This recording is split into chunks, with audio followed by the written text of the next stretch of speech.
Greetings everyone and welcome back to 365 Days of Prog. Today we're going to be reviewing the album More Than Meets the Eye by the band Jadis. Hi, my name's Naomi. I'm an avid progressive rock fan, but I'm a long ways from knowing all the prog albums out there. But this year, I'm gonna give it a try. This is 365 Days of Prog. So right before we get into this, I want to share with you my favorite bit off of this album. Usually I do multiple bits, but this album had only one, so enjoy it.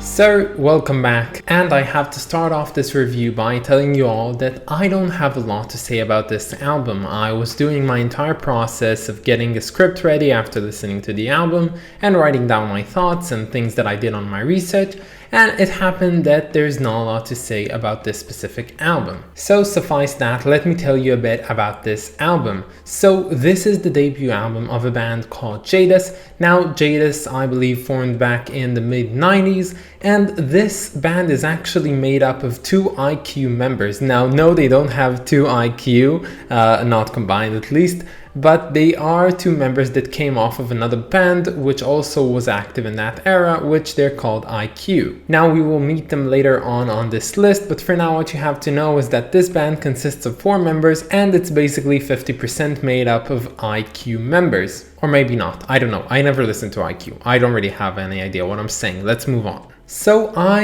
am pretty on the fence about this album because I find that this music on here really does things right and wrong simultaneously.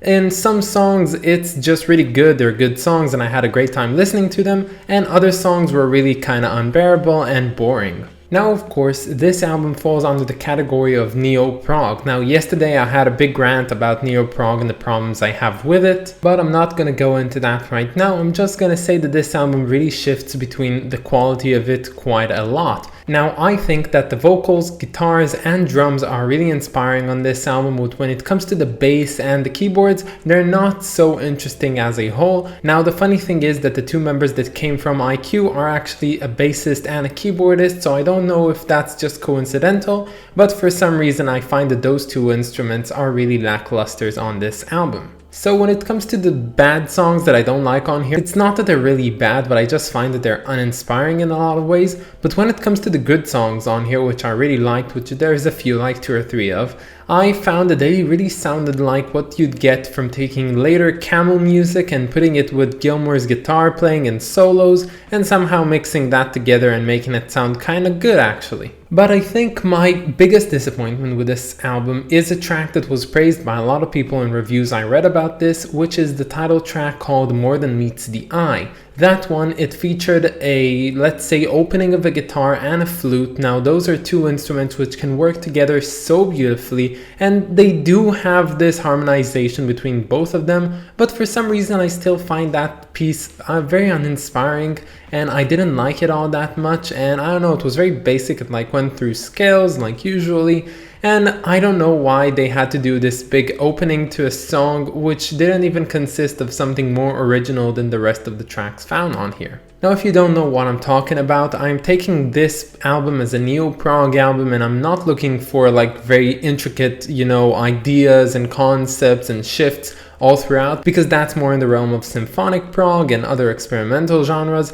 But I would expect sometimes if you have the potential to create something new and interesting and, exciting, you should do it. And I think this song was the one that was missed mostly. Such a shame. But on a lighter note, one of the best songs on this album, I think the best one at least for me, is Holding Your Breath. I loved it very much. As I said, it's a mixture of Camel and Gilmour and what makes prog actually good in my opinion.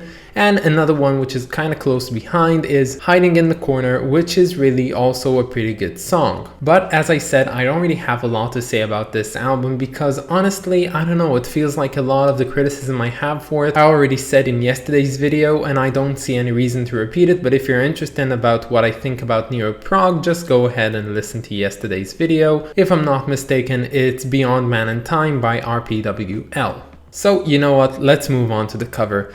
So I think this cover is beautiful and I don't like it. Yes, I know, I said it. And yeah, I know it doesn't make sense, but it's the truth. Subjectively, I don't really like this, but objectively, I think it is a good cover. I like the surreal imagery, I like the shapes, I like the inspiration from nature, I love the fluidity of it in some parts and also like the rigidness in other parts, and I think it's a good cover all in all, and the colors are pretty cool. But for some reason I just don't really find any interest in it, and I think that it lacks one certain point of focus, and it's like all over the place in some way, and you don't really get to understand who the band and what this album is because it's written in a way that doesn't appeal the eye at all. So I think it's a cover that could have been done correctly if things were aligned differently and like the colors were a bit shifted, and I don't know, it's a beautiful cover, but I don't like it. So when it comes to the rating of this album, I'd have to give this one a meh 5 out of 10. I think it's deserving for that score. It's not so bad, but it's not good at all. It's just mediocre, and we do have another Jadis album or maybe two on this list, so hopefully they will be better. But that is about it, guys, and I hope you enjoyed this video, and stay tuned for tomorrow because we're going to be listening to Lateralis by Tool. Now, if you like this sort of music, Lateralis is something completely different from what we've heard today, but nonetheless, I hope it will be a great episode, and I'm really looking forward to it because this is one of the most critically acclaimed albums that there is on this list. But that is about it, guys. I hope that you enjoyed this video, and I'll catch you all tomorrow. Bye, guys.